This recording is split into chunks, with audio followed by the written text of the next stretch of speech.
Es tiempo de entrevistar al intendente de Montevideo, Mario Vergara, que ya está por aquí y le agradecemos mucho la presencia por segunda vez en este ciclo. ¿Cómo andas, Mario? Muy bien, un gusto estar nuevamente con ustedes. En esta locación que aparte nos permite ver por lo menos algún rincón de la ciudad de Montevideo, del que hablaremos más adelante, la ciudad vieja. Con muchísimo gusto. Porque sé que hay algunos planes específicos para esta zona, pero... En fin, lo que se hace depende en buena medida de los recursos y estos tiempos son semanas de trabajo a nivel de los equipos de gestión de la Intendencia. Así es. En la elaboración del proyecto de presupuesto, ¿no? Que deberá ser analizado y votado, por supuesto, en la Junta Departamental de Montevideo, recién durante el verano, ya en 2026. ¿En qué etapa está la elaboración, justamente, de algo tan importante como el presupuesto? Bueno, estamos en pleno proceso de elaboración, que se nutre de un proceso que estamos realizando de manera muy intensa y muy participativa, que es el proceso de planificación estratégica en la Intendencia.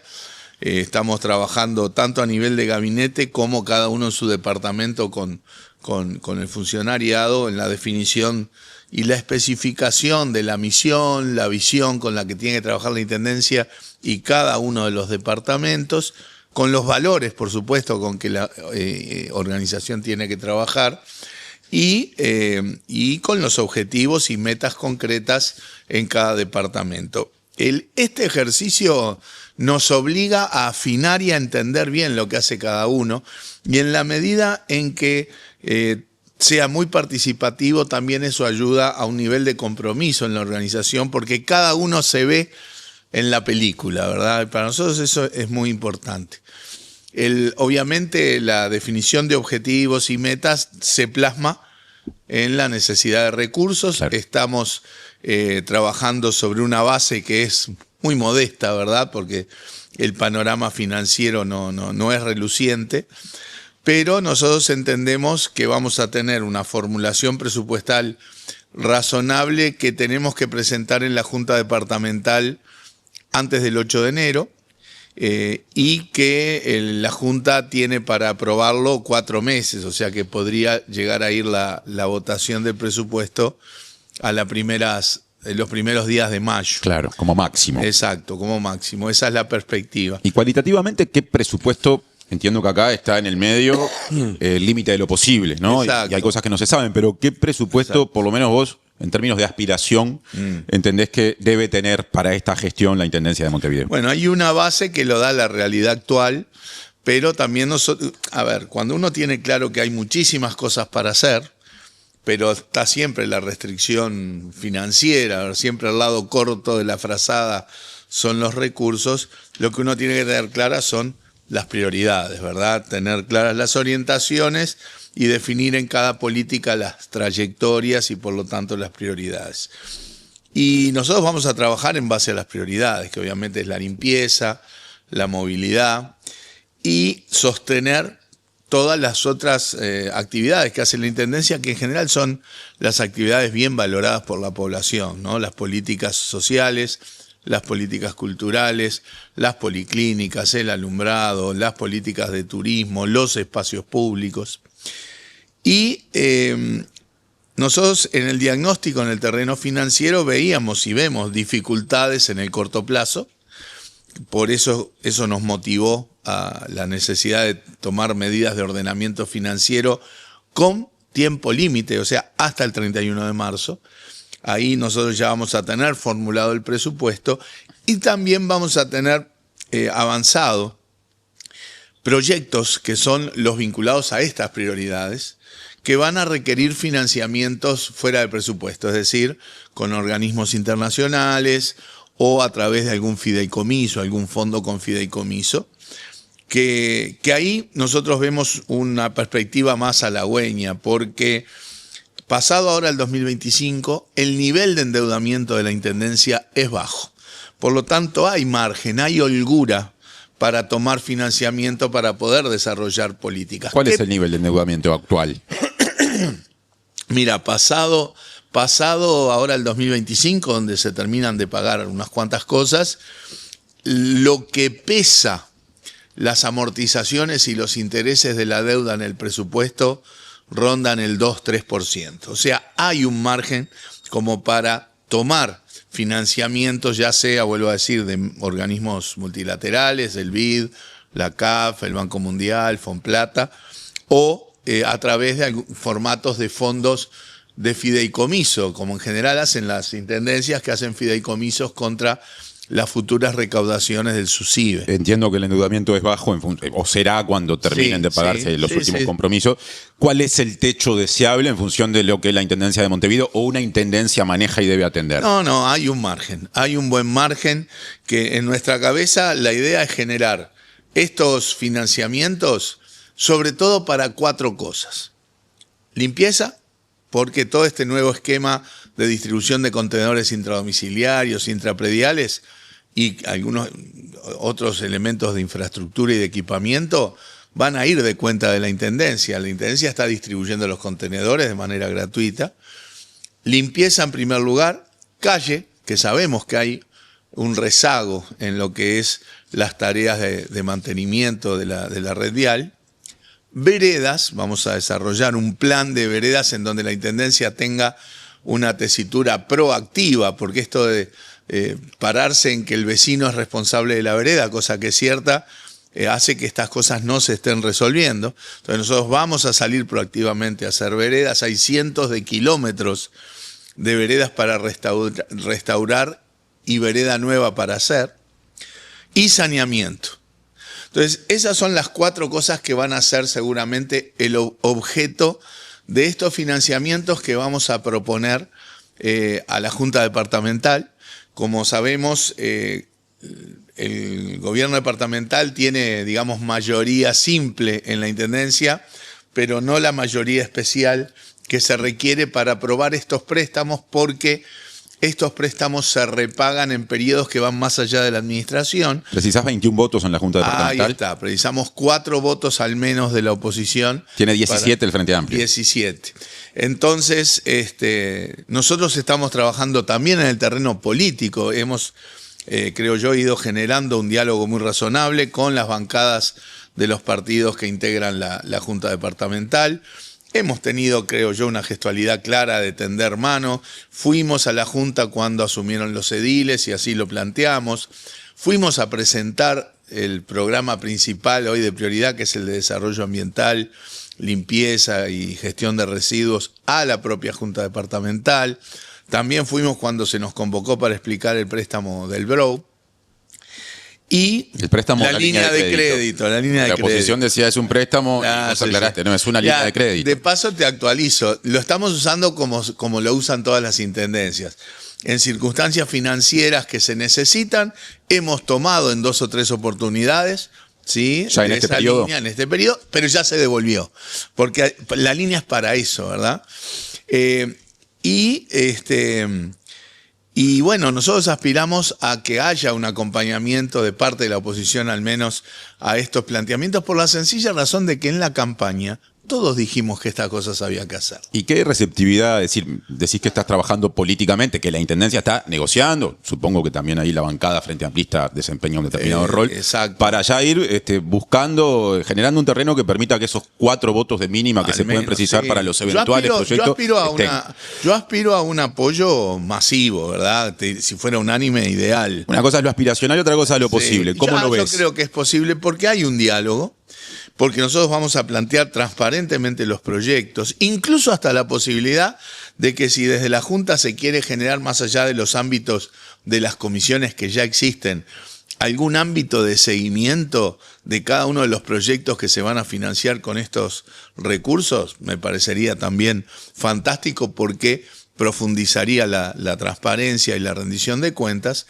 Pero además decía, yo creo que todos tenemos que ser coherentes. Y si todos en campaña decíamos que hay que resolver limpieza, calle, vereda, saneamiento, bueno, a la hora de tener que financiar eso, todos deberíamos acompañar, porque nadie dijo que esto era solo si uno ganaba, ¿verdad? No, el tema, después vienen las discusiones, limpieza cómo, qué calles, qué veredas y cómo, el saneamiento, qué barrio. Ahora, por eso nosotros vamos a hacer un planteamiento de un proyecto bien transparente y recibir los comentarios, ¿cómo no? Ya que mencionaste esos 4 ítems, ¿no? Más de una vez, limpieza, calles, veredas y saneamiento. Sí.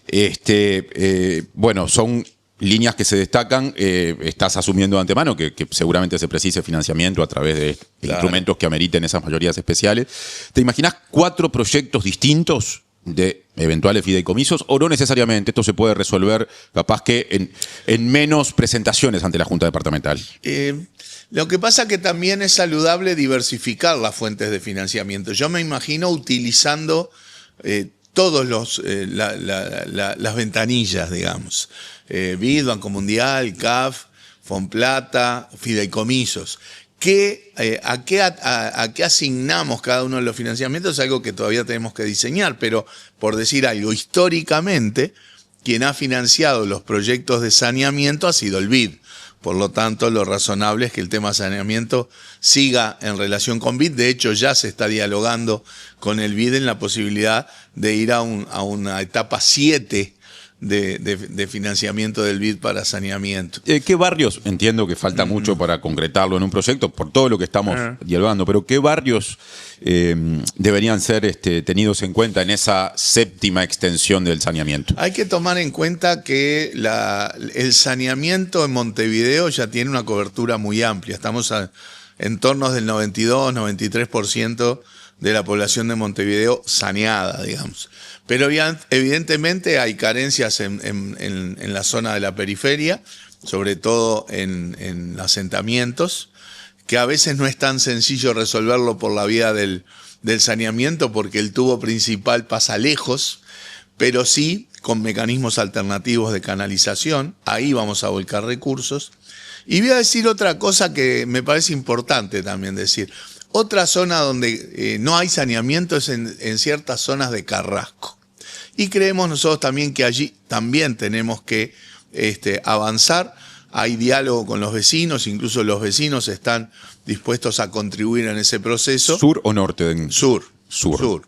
No, en la parte de Carrasco Norte, digamos, la consideraba un poco en el bloque anterior de asentamiento, de periferia, aunque no todo obviamente es eso. O sea que en la parte de Carrasco, lo voy a decir así, más acaudalada, hay zonas en las que no hay saneamiento y se busca extender o se podría extender. Y corresponde, porque a decir verdad siempre uno está bien, pone la prioridad en los segmentos de la población más necesitada, pero bueno, si eso pasa en 20, 30, 40 años, pero en todo caso, estamos hablando de un proceso de saneamiento que va a terminar avanzando en ese porcentaje que nos falta como para apuntar a tener a toda la población con servicios de saneamiento o alternativos.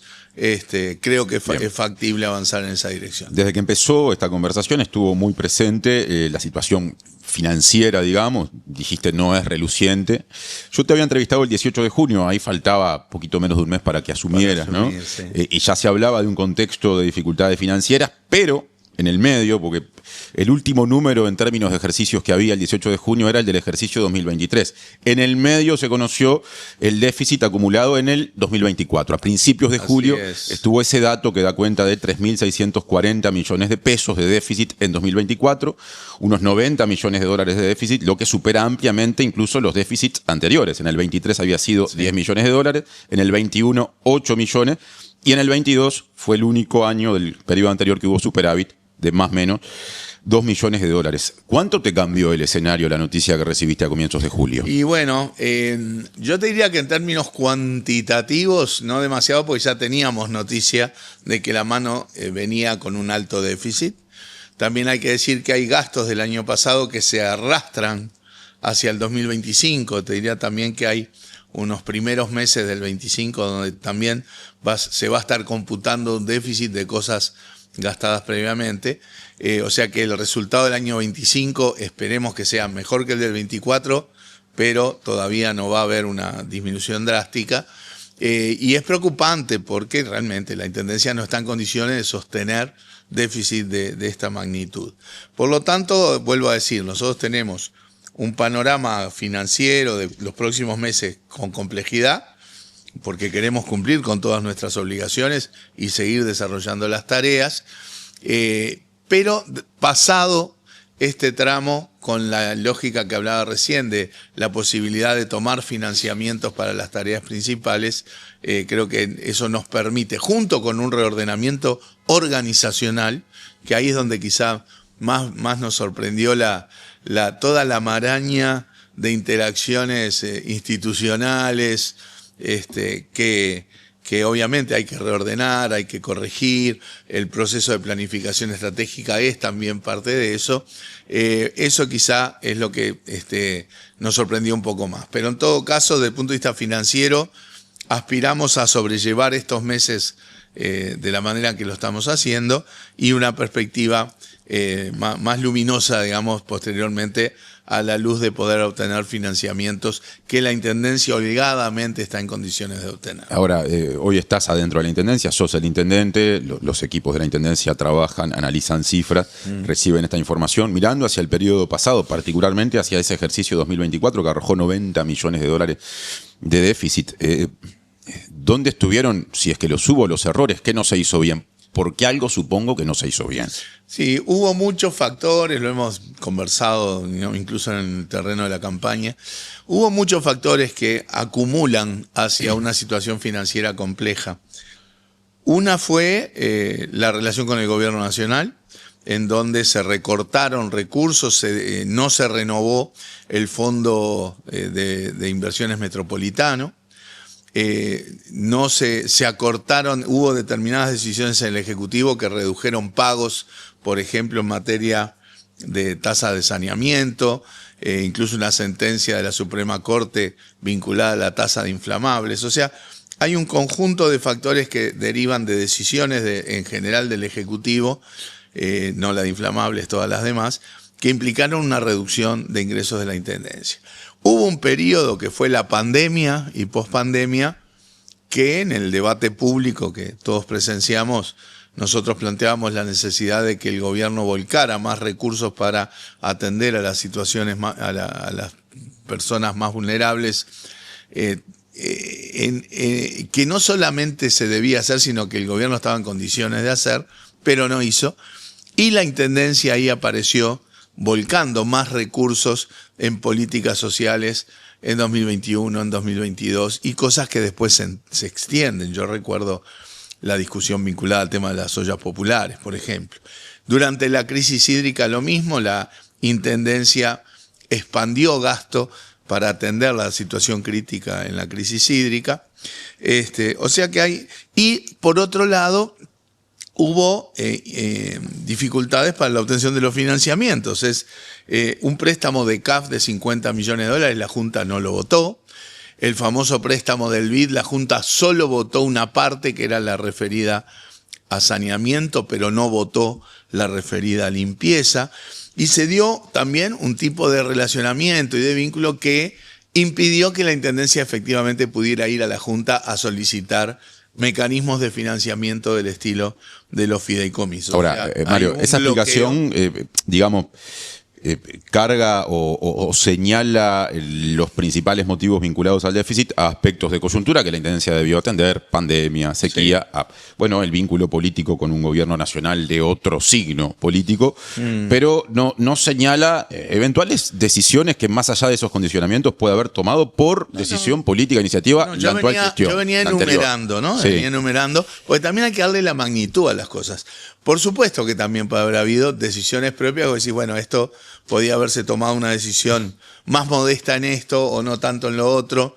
De todas maneras, yo creo que no está ahí la explicación de un déficit tan abultado. Hay un tema de órdenes de magnitud. Siempre hay, como se dice ahora en la jerga, oportunidades de mejora en la gestión y en particular de la gestión financiera, ¿verdad? Es todo un proceso en donde además la masa salarial aumentó, o sea, las remuneraciones globales en la Intendencia, el salario de base más toda la maraña de compensaciones que existe en la Intendencia, tuvieron un proceso ascendente durante los 5 años de la administración, como ya venía de antes. Y bueno, vuelvo a decir, nadie puede decir no hubo decisiones que... Sí, probablemente haya habido decisiones que han generado de repente algún déficit adicional, pero En términos de órdenes de magnitud, yo creo que ahí están un poco las principales explicaciones. El 12 de septiembre, hace ya menos tiempo, se presentó justamente un paquete de medidas a las que ya aludiste, de ordenamiento financiero y eficiencia, con vigencia de 6 meses, justamente para hacerle frente a esta situación financiera compleja. Y un día antes, el 11 de septiembre, hubo una reunión muy interesante o que despertó mucho interés para los medios de comunicación, en la que estuviste presente junto con la hoy vicepresidenta, exintendenta Carolina Cose, el secretariado ejecutivo del Frente Amplio, y la intención o la impresión que tuvimos muchas personas es que, bueno, allí se trató de alinear un discurso para que el Frente Amplio, bueno, asumiera esta situación difícil financieramente en Montevideo. ¿Fue complejo eso de llegar a un diagnóstico compartido, de incorporar la mirada de quien estuvo al frente de una gestión que termina con esos números, con la mirada de la gestión actual, con la fuerza política en el medio? No, yo no diría complejo, pero fue un proceso necesario porque había una demanda en el Frente Amplio de cómo formulamos una lógica que es de continuidad. En la Intendencia de Montevideo viene gestionando el Frente hace muchos años, no solo la administración anterior. Hay unas cuantas cosas que uno puede pensar que vienen de mucho más largo que la gestión anterior y que vamos a seguir siendo el Frente Amplio el que gobierne Montevideo. Por lo cual hay una tónica de continuidad que debe reflejarse también en la formulación de estos aspectos. Fue una reunión necesaria en la que sí, de alguna manera, alineamos la parte de esta consistencia que, para decir bien y claro, en todo lo que eran los medios de comunicación, las formulaciones políticas también desde la oposición, estaba un poco esa tónica de, bueno, ahora está en la administración Vergara que tiene que ordenar el desastre que dejó en la administración anterior, cosas por el estilo. Era como una prédica sistemática en donde se trataba de endilgar, obviamente, una carga quizás excesiva sobre la administración anterior. Y bueno, nosotros sentíamos como Frente Amplistas que era necesario tener ese ámbito que le diera consistencia a un proceso de continuidad.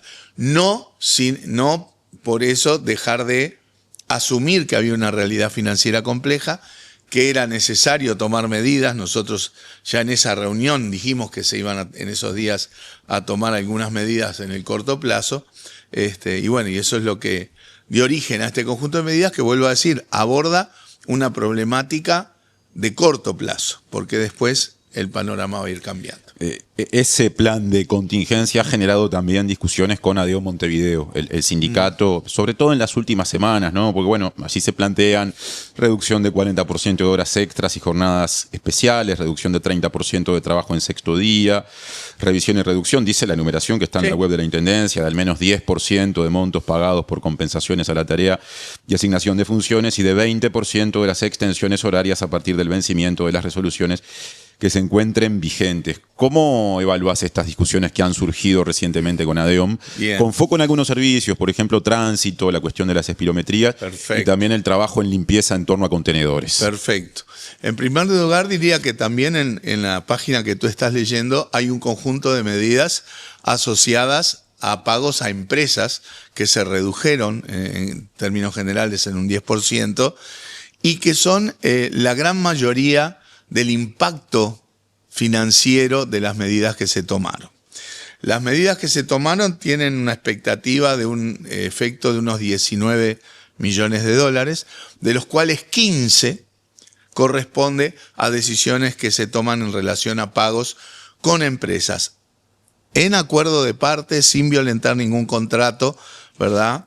Tampoco a las empresas les gusta que le digan, mira, durante 6 meses te voy a pagar un 10% menos, pero bueno, dadas las circunstancias, hubo acuerdos de partes que llevan a esas medidas que, reitero, tienen un impacto del entorno de los 15 millones de dólares. Las medidas que estarían, en todo caso, más vinculadas a los trabajadores tienen un impacto de 4 millones de dólares, o sea, prácticamente la cuarta parte de las que impactan sobre las empresas. Es el conjunto de estas medidas, en primer lugar, no afectan derechos ni afectan el salario de las personas. Puede afectar los ingresos en la medida que las personas hagan menos horas extras o menos sexto día. Bueno, parece ser esa la observación que hace ADIOM, ¿no? Exacto, pero tengamos claro que derechos adquiridos sobre realizar horas extras no es un concepto que esté en la legislación laboral, ¿verdad? Las horas extras o el sexto día son herramientas de gestión. Y en este contexto vimos necesaria una reducción, que no fue una reducción total de horas extras ni total de sexto día. Tú hablas de porcentajes que eran aspiracionales en las medidas. De hecho, la magnitud de la reducción de horas extras es menor de las que estaban planteadas allí, pero tengamos claro que una cosa son las medidas que tomó la Intendencia en esto y otra también las vinculadas a las decisiones gremiales, legítimas por supuesto, pero que van en la misma dirección, porque hay decisiones gremiales en varias áreas que justamente van por la vía de no hacemos estas horas extras o no hacemos horas extras en el fin de semana. Eso pasó en el sector de contenedores puntualmente. En el sector de tránsito también. Por eso me parece bien que tú focalices en tránsito y limpieza, porque quiero dar un poquito de explicación, más allá de la discusión pública, digamos, o de visiones que tenemos con ADIOM, que me parece lo más normal del mundo. Yo creo que es más que razonable que los trabajadores reaccionen a este tipo de medidas. El punto 1 de la declaración de ADIOM de la Asamblea dice: se recortó el 100% del sexto día. Bueno, eso no es cierto, ¿verdad? El sexto día estaba planteado recortar alrededor de un 30%, de hecho el recorte fue incluso menor. Pero más allá de esas discusiones, pongamos los dos ejemplos que tú decís. En tránsito, la decisión de... ojo, con estas medidas también uno se va desayunando de cosas que tiene que corregir.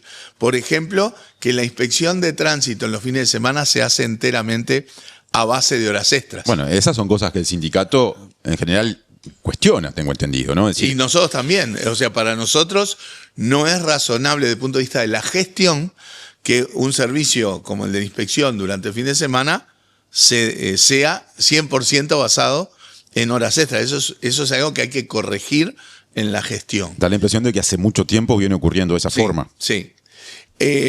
Ahora, el recorte de horas extras planteado por la administración en esa tarea fue modesto.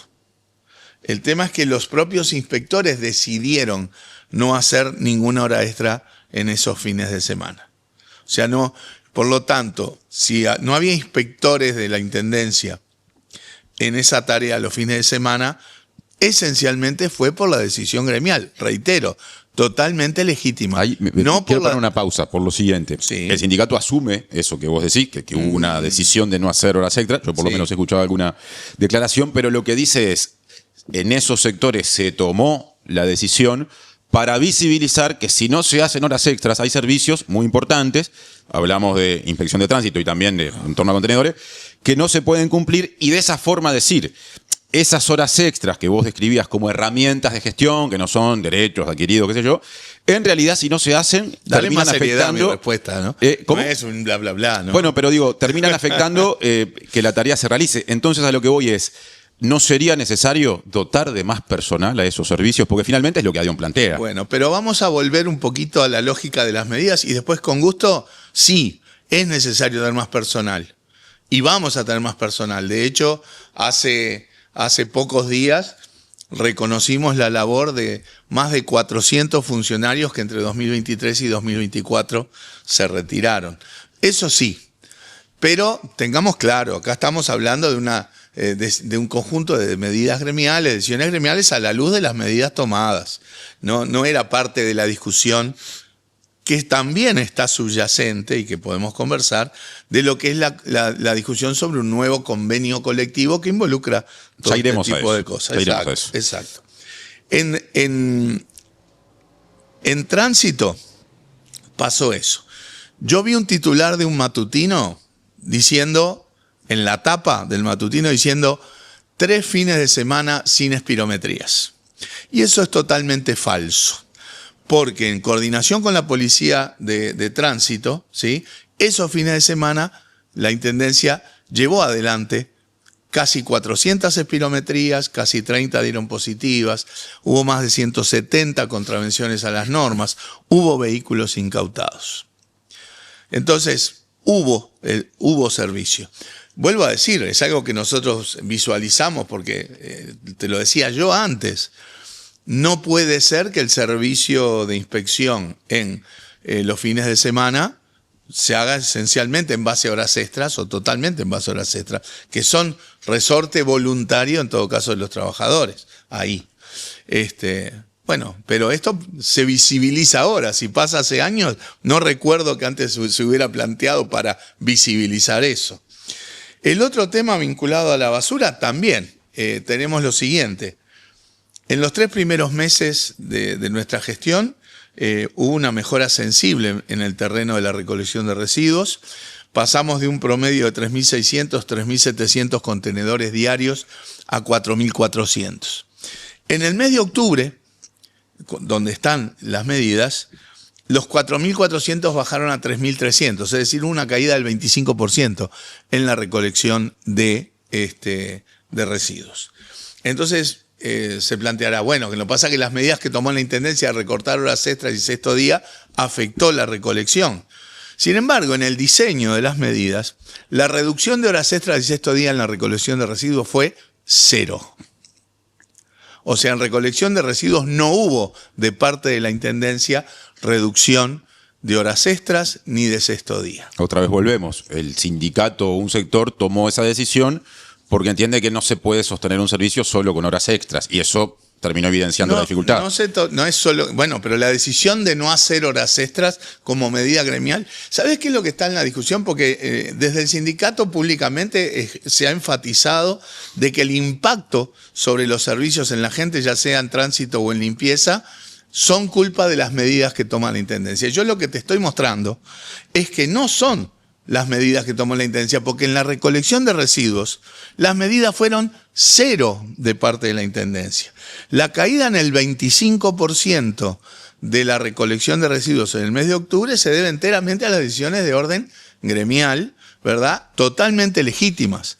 Pero no hay que negar el impacto que las medidas tienen. Si el objetivo es visibilizar cosas y eso perjudica, ¿verdad?, los servicios a la gente, está bien, es una decisión que toma el sindicato. Pero no se puede poner en cabeza de las medidas que tomó la Intendencia, ¿sí?, la responsabilidad o el efecto del deterioro que hubo en la recolección de residuos en el mes de octubre. En este contexto, con estas discusiones entre la Intendencia y ADEOM, se sigue negociando rumbo a un nuevo convenio colectivo. De hecho, este jueves ADEOM convocó a una asamblea general con paro en la que el tema único, excluyente del orden del día, más allá de todas estas otras cuestiones, es esa situación, o sea, ese desafío, ¿no? Alcanzar un nuevo convenio colectivo.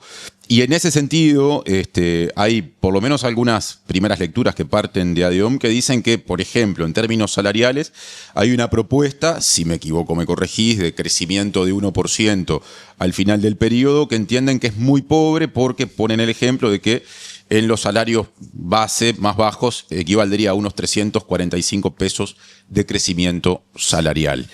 ¿Qué visión tiene la Intendencia de la marcha de esa discusión? Que no es el único punto, ¿verdad? En realidad, uno de los temas que siempre pone foco a ADEOM es que durante 20 y pico, 30 años no ha habido aumentos reales en el salario base, de aquel famoso conflicto que todos recordamos, ¿verdad? El salario de base siempre se ajustó por IPC, o sea, nunca perdió en términos reales, independientemente de las circunstancias que tuvo el país. Pero eso es cierto, pero en realidad también uno ve que la masa salarial aumentó de manera sistemática, porque se empezaron a generar otros mecanismos de compensaciones, ¿verdad?, de distinto tipo, que en realidad hacen que la remuneración de los trabajadores haya aumentado sensiblemente durante todo este periodo.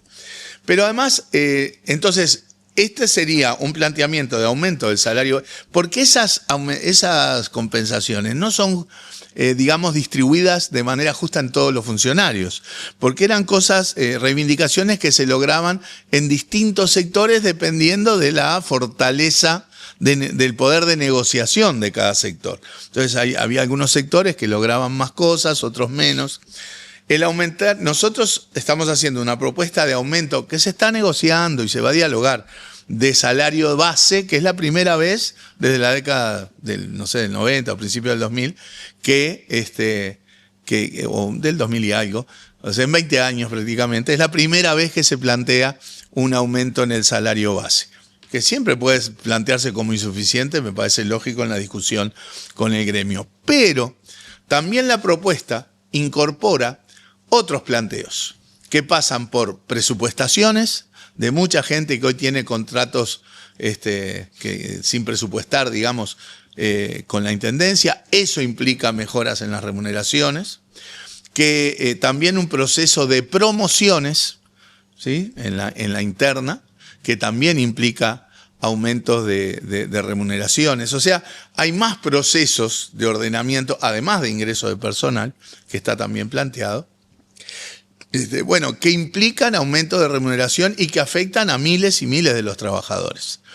Por lo tanto, no hay por qué quedarse solo en un ítem que, vuelvo a decir, por más modesto que sea, es más de lo que se planteó en las últimas 2 décadas y que además hay que complementarlo con otra parte de las propuestas que nosotros estamos dialogando en la mesa con ADIOM de convenio colectivo, que implican promociones, presupuestaciones y otros ordenamientos que en buena medida también implican mejora de remuneración de los trabajadores y trabajadoras. Estas discusiones tienen que ver con el mundo de la Intendencia de Montevideo, con cómo se alcanzan o no determinados acuerdos que después impactan en el funcionamiento de los servicios. Después hay otras discusiones, ¿no?, hacia afuera que involucran a otros actores, por ejemplo, del gobierno nacional. Y ahora quiero hablar de movilidad metropolitana porque, bueno, avanzan cateos en 6 puntos del entorno de la avenida 18 de Julio. 18 de Julio, esquina Bransen, a la altura de la Plaza de los 33, de la explanada de la Intendencia, a la altura de Convención, de la Plaza Fabini o del Entrevero, y también de la calle Juan Polié, que tienen que ver con la posibilidad, ¿no?, son elementos para evaluar si es posible hacer un túnel que pueda justamente en el nuevo sistema de movilidad metropolitana permitir que por allí circulen, por ejemplo, ómnibus. Y como primera lectura, la ministra de Transporte y Obras Públicas, porque ese ministerio lidera este proceso, Lucía Echeverri, dijo hace pocos días, esto fue el 14 de noviembre, hace 11 días, que con información parcial se puede afirmar que es viable hacer un túnel, se puede soterrar. Hasta ahora es lo que se viene dando en los resultados, hay que avanzar, faltan casi, dijo en aquel momento, la mitad de los puntos para perforar y falta el estudio detallado para tener la información completa. Pasaron 11 días, la primera pregunta que quiero hacerte es si hay nuevos datos, si hay más novedades como para tener más precisión con respecto a si es viable hacer ese tipo de obra. No hemos vuelto a reunirnos con este tema, no tenemos más información. De hecho, los cateos los hizo el Ministerio de Transporte, obviamente la Intendencia autorizó, porque obviamente tenía que ver con las calles en Montevideo, pero es una tarea que está haciendo el Ministerio de Transporte. Nosotros, primero, estamos todos comprometidos en la definición de un proyecto de transporte metropolitano, y cuando digo todos, se involucra al Ministerio de Transporte, al Ministerio de Economía, a la Intendencia de Montevideo, a la Intendencia de Canelones, y ese diálogo está avanzando. Hay cosas ya definidas, como los corredores preferenciales de transporte público, como el hecho de ver qué hacemos en 18 de julio, pero en todo caso también va a haber algún formato de preferencia para el transporte colectivo. Después es Avenida Italia, San Anastasio hasta el Pinar, 8 de octubre, Camino Maldonado hasta la zona de Zona América. Esas cosas están definidas, están terminándose de definir también dónde viaja la gente, ¿verdad?, en ómnibus articulados y demás. Da la impresión de que la opción de los ómnibus articulados, dicho por la ministra, es la que se eligió. Yo creo que en los tramos largos está fuera de discusión. Hay que ver en la cosa más céntrica si puede haber alguna variante, pero... A ver, ahí me quedo pensando en qué. Es un tema de que se está afinando, ¿verdad? No, yo no voy a hacer ningún planteo concreto al respecto, pero es algo que yo lo que digo es hasta dónde las cosas están definidas y qué cosas todavía restan por definirse. Ahí hay un trámite que todavía... Porque va a depender que se haga el 18 de julio, por ejemplo. ¿Y qué hacer en 18 de julio? Porque se ha planteado la posibilidad del túnel desde todo 18 de julio o desde Fernández Crespo o desde la explanada municipal, en fin. Son cosas que esas todavía no están definidas. Se habla mucho de Eduardo estudiando. Acevedo, ¿no? Es decir, a la altura de la Universidad de la zona República. Fernández Crespo. Ahí está. Pero de que se hable mucho a que sea una cosa definida, hay una distancia. Y se está evaluando tanto la parte ingenieril, técnica, el subsuelo de Montevideo.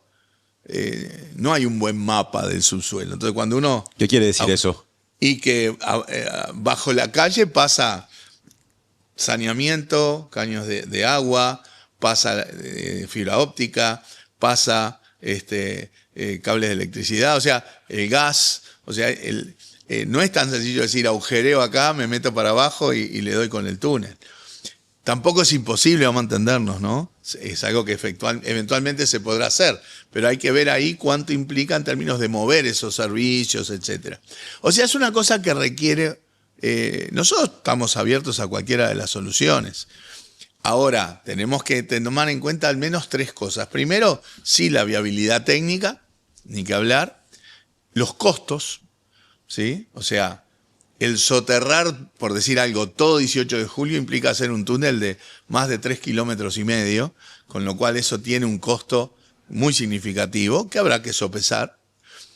Y durante el tiempo de construcción, que todos sabemos que va a llevar años esto, y en ese marco se va a ver afectada. Esto es algo que sobre todo tiene la preocupación en Montevideo.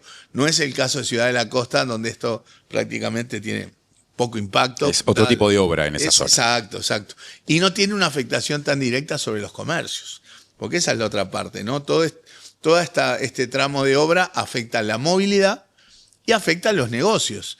Estamos hablando de 18 de julio, estamos hablando de 8 de octubre, o sea que está plagado de negocios. Si uno va a tener las calles levantadas por meses en cada tramo, bueno, estamos hablando de afectación de negocios y cosas por el estilo, que en última instancia tienen que incorporarse como parte del costo del proyecto.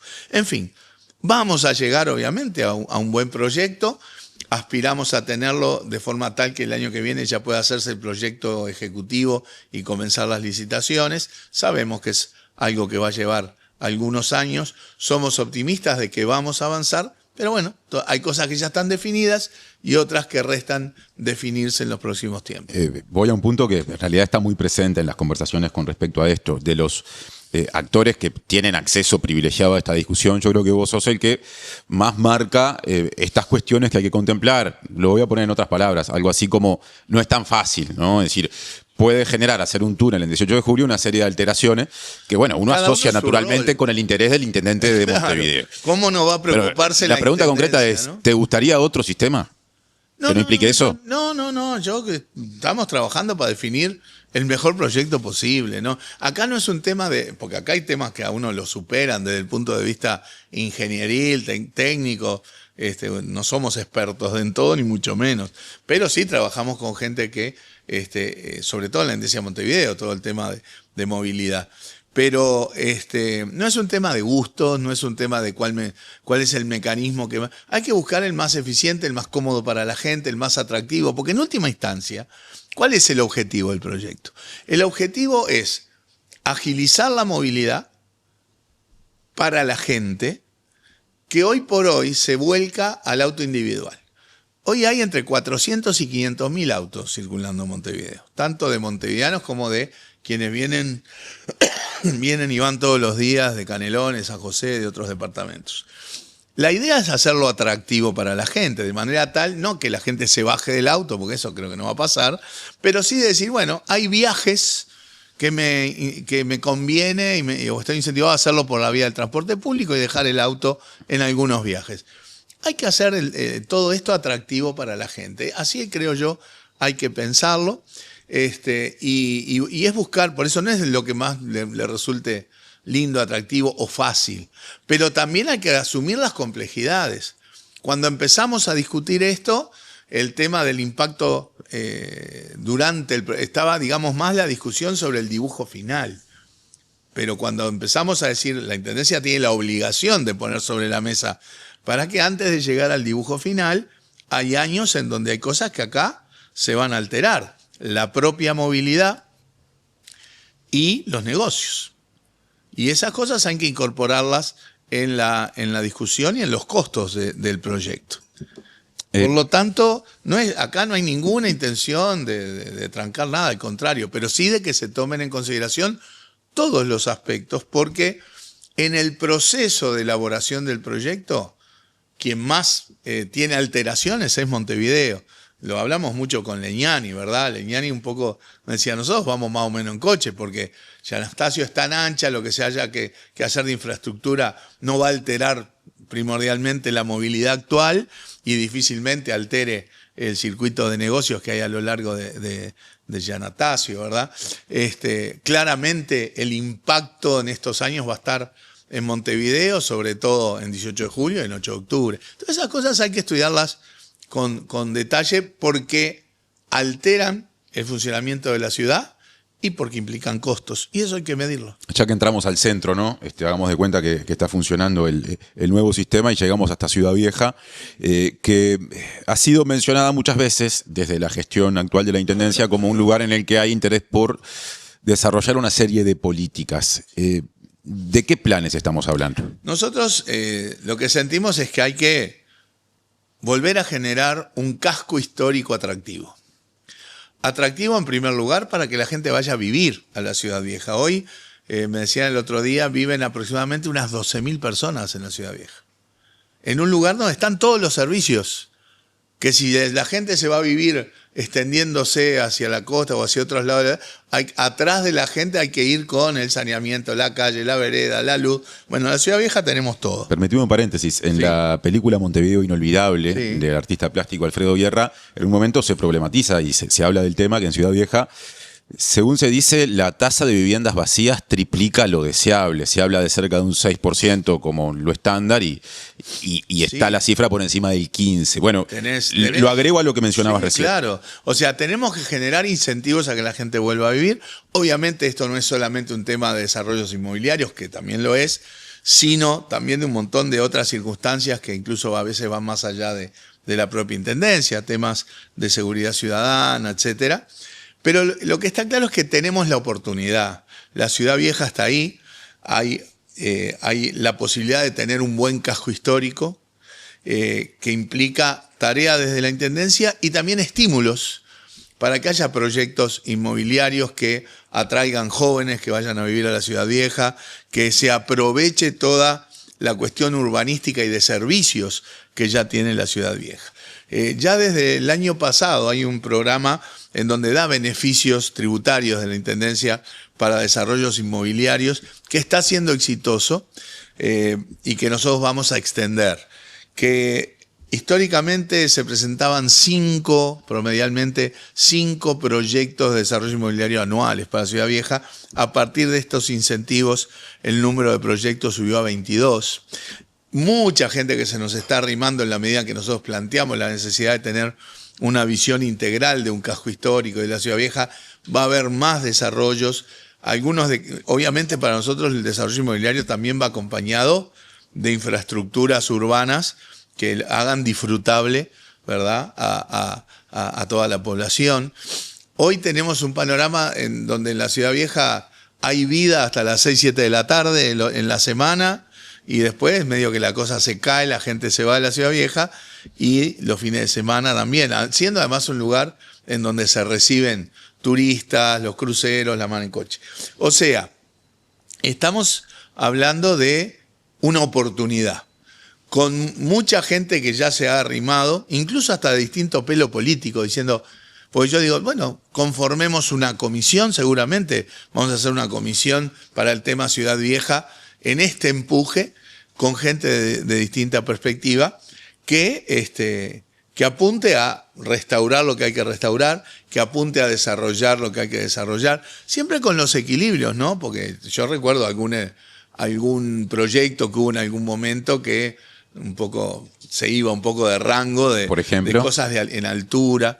Y bueno, por ejemplo, el proyecto que se planteó en el predio del actual Club Neptuno. El ex Club Neptuno. El ex Club Neptuno, era un exceso, sin duda. Está ¿no? bueno el ejemplo que pones, porque ese edificio, una vez que el club cerró, como el suelo era de la Intendencia, y hubo una serie de procesos judiciales que no cambiaron la siguiente interpretación, se terminó justamente interpretando que al ser un edificio construido durante años en un predio previamente cedido por la Intendencia, pasaba a ser disuelta la asociación civil, un bien de la Intendencia de Montevideo. ¿Qué está haciendo con eso la Intendencia hoy? No hay disputa jurídica hoy sobre ese tema. No, pero hubo discusión en algún momento. Sí. Entiendo que ya laudada, por otra Sí, parte. está laudada. Hay varios terrenos en esa zona que son de la Intendencia, o que son privados, o que son de la Armada, por ejemplo, que de alguna manera, o hay uno que es de Linda, o que utiliza el INDA, o es del INDA y está sin usar, al lado del club del Museo del Carnaval, por ejemplo. Ajá, sí. En fin, hay varias manzanas en donde nosotros apuntamos a que haya un conjunto de emprendimientos que cambien sustantivamente eso. Pero hay que hacerlo con los equilibrios, tanto desde la cuestión patrimonial, como urbanística, como obviamente también del interés de los desarrolladores, porque si no nadie va a invertir, con cuestiones de restauración. O sea, hay que manejar eso con todos esos equilibrios, con diálogo con los vecinos, ¿verdad? Porque hay un movimiento importante de los vecinos, ¿verdad? Que de alguna manera pusieron en el tapete que ese proyecto excedía un poco los parámetros. En fin, yo soy optimista de que vamos a poder desarrollar un montón de cosas en la Ciudad Vieja, que vamos a ir camino a regenerar un poco los incentivos para que la gente vuelva a la Ciudad Vieja, se conforme un casco histórico más atractivo. Para el cierre, Mario, te saco brevemente de la agenda de Montevideo, porque hay una discusión que tiene un costado económico, claramente, indiscutiblemente, que es la que ha instalado el PIT-CNT con respecto a esta propuesta de crear una sobretasa del impuesto al patrimonio de las personas físicas para financiar políticas para reducir la pobreza infantil y adolescente. Ayer, de hecho, se presentó, hubo integrantes del gobierno presentes, también de la fuerza política Frente Amplio, por supuesto, que del movimiento sindical, incluso hubo gente del equipo económico, estuvo Martín Valcorba, el subsecretario de Economía y Finanzas. ¿Qué mirada tenés al respecto? Bueno, yo creo que en la medida que es un cambio paramétrico en la estructura tributaria ya existente, me parece una propuesta razonable, ¿verdad? Que es un aumento en la tasa para determinado rango del impuesto al patrimonio. Me parece un formato razonable de plantearlo, ¿verdad? O sea, a veces cuando se planteaba el 1% para el 1%, sonaba sin darle la forma, sonaba una cosa un poco más de eslogan, ¿verdad? Bueno, ahora creo que hay un trabajo que está presentado de manera más seria en cuanto a darle la forma al asunto. Y vuelvo a decir, en el marco de la estructura tributaria actual, plantearse, así como durante los gobiernos del Frente se plantearon aumentos de tasas, por ejemplo, en el IRPF, que si mal no recuerdo, al menos en 2 oportunidades, en que se aumentaron las tasas, sobre todo de los ingresos más altos. Bueno, plantearse en este caso un aumento de tasa para un cierto rango en el impuesto al patrimonio, me parece que es un formato razonable, creo que es una propuesta que bien seguramente el gobierno va a analizar. Para cerrar, antes de que se conociera la propuesta con este detalle al que se accedió ayer, el ministro de Economía y Finanzas, Gabriel Odone, dijo que no le parecía conveniente lo que se estaba planteando y expresó el riesgo de que esto pudiera reducir el nivel de las inversiones en el Uruguay o espantar a eventuales inversiones o personas inversoras. Yo ¿Qué no decís creo al que respecto? eso vaya a pasar porque está planteado en estos términos. A veces cuando se plantea más en términos de disputa política, ideológica y demás, ahí es donde puede de repente haber algún ruido. Pero yo creo que planteado con la seriedad de la estructura tributaria actual, que todo el mundo percibe que no va a haber ninguna disrupción sustantiva de la estructura tributaria, y menos la que refiere a inversiones, ¿sí? No creo que una propuesta de este tipo sea espanta inversión, digamos, porque esa es mi sensación. Mario Vergara, intendente de Montevideo y también, nunca sé si lo digo bien, economista o contador. Bueno, tengo los 2 títulos, pero nunca trabajé de contador. Así que economista. Economista. Bueno, por eso las últimas 2 preguntas. Gracias por la visita a la mañana de la diaria. Ha sido un gusto.